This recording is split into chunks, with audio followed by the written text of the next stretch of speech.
Hello everyone, welcome to another video of Sharaj academy. I am Vaibhav Singhania और आज हम लोग एक बहुत बढ़िया सवाल करने वाले हैं। जो सवाल है वो पाथफाइंडर की बुक का है। पाथफाइंडर की बुक आप लोगों को पता होगी कि जेईई एडवांस और ओलंपियाड्स की जो तैयारी कर रहे हैं, फिजिक्स ओलंपियाड्स के, राइट, उन बच्चों को ज्यादा फोकस करती है। और हम लोग अपने चैनल में जेईई एडवांस के बच्चों के लिए और ओलंपियाड्स के बच्चों को भी बोल सकते हैं, राइट। अच्छे सवाल हम लोग इसमें बेसिकली डिस्कस करते हैं।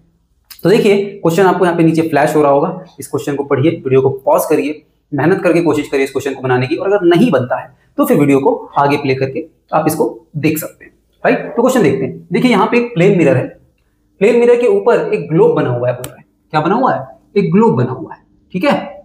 ऐसा करें और इस प्लेन मिरर में बोला जा रहा है, इस प्लेन मिरर का रेडियस जो है वो 10 सेंटीमीटर दे रखा है, ठीक है। और बोला जा रहा है कि जो लैटिट्यूड है वो 37 डिग्री पे जो ये पॉइंट है, इस पॉइंट को हमें इस मिरर में देखना है। ध्यान देना, इस पॉइंट को हमें इस मिरर में देखना है। तो इस मिरर का कितना मिनिमम रेडियस चाहिए? लेट्स सपोज इस पॉइंट O पे ये ग्लोब यहाँ पे रेस्ट कर रहा है, तो कितना रेडियस चाहिए मिरर का? मिनिमम कितना रेडियस चाहिए ताकि ये पॉइंट जो P पॉइंट है वो हमें दिख पाए, राइट। तो प्लेन मिरर की एक प्रॉपर्टी होती है, मैंने आप लोगों को पहले भी बताया हुआ है कि एज इट इज जो भी ऊपर आपके ऑब्जेक्ट्स हैं उसकी इमेज एज इट इज बन जाएगी। तो इस P पॉइंट की image as it is perpendicularly downward यहाँ P डैश इमेज तो बन जाएगी, बट ये दिखेगा कब, राइट? ये कहां से दिखेगा वो डिपेंड करेगा इसके फील्ड ऑफ व्यू के, राइट। तो हमें ये मिनिमम मिरर की लेंथ निकालनी है जहां से ये P डैश को हम लोग देख पाए। तो देखिए, इस P से इस मिरर में रे फॉल कराते हैं। कौन कौन सी रे इस मिरर पे फॉल हो रही होगी ये देखते हैं हम लोग, ठीक है। तो इस P से मल्टीपल रेज ओरिजिनेट हो रही होंगी इस टाइप से। सारी रे तो इस मिरर पे फॉल नहीं होगी। कौन सी रे होगी जिसमें सबसे कम डिस्टेंस यूज हो मिरर का, राइट। तो आप लोग बोल सकते हैं वो ये टेंजेंट वाली रे होगी। ये जो रे जा रही होगी ना, जिसकी इमेज यहां पे बन रही है, ऐसे मल्टीपल रे जा रही होगी, राइट, जो यहां से आती हुई नजर आएंगी।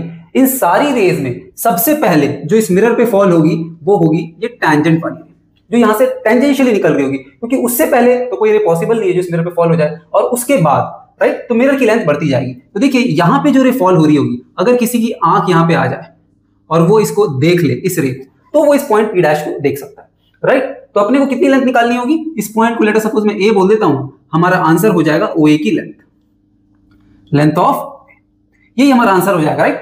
क्योंकि जो नियरेस्ट रे है, जो सबसे कम लेंथ लेगी मिरर का, जिसको कोई देख सकता है, वो इस A से ही पास होगी, जो हमें कहां से आती नजर आएगी? P डैश से। तो आप OA की वैल्यू निकाल लीजिए। OA की वैल्यू कैसे निकाल? यहां से इसको ज्वाइन कर दीजिए, ठीक है, और इसको ज्वाइन कर दीजिए। अब देखिए, ये 90 डिग्री हो गया टेंजेंट, ये 90 डिग्री हो गया। इस पॉइंट को सेंटर C बोल देता हूं, ये P हो गया, ये A हो गया, A हो गया, O हो गया। COA ट्रायंगल जो है वो आप लोग देख सकते हैं, क्या ये कॉन्ग्रुएंट है? यस, ये कॉन्ग्रुएंट है CPA ट्रायंगल से। अगर ये कॉन्ग्रुएंट, हमें OA की लेंथ निकालनी है, तो OA की जो लेंथ हो जाएगी वो किसके बराबर हो जाएगी? AP के बराबर हो जाएगी।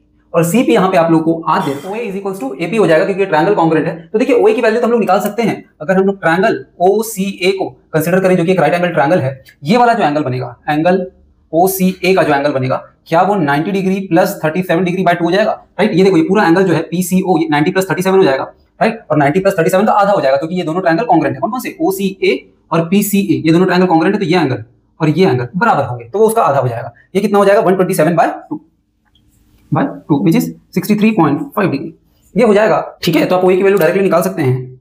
tan 63.5 degree is equals to OA by R। तो OA की वैल्यू आ जाएगी R tan 63.5 डिग्री।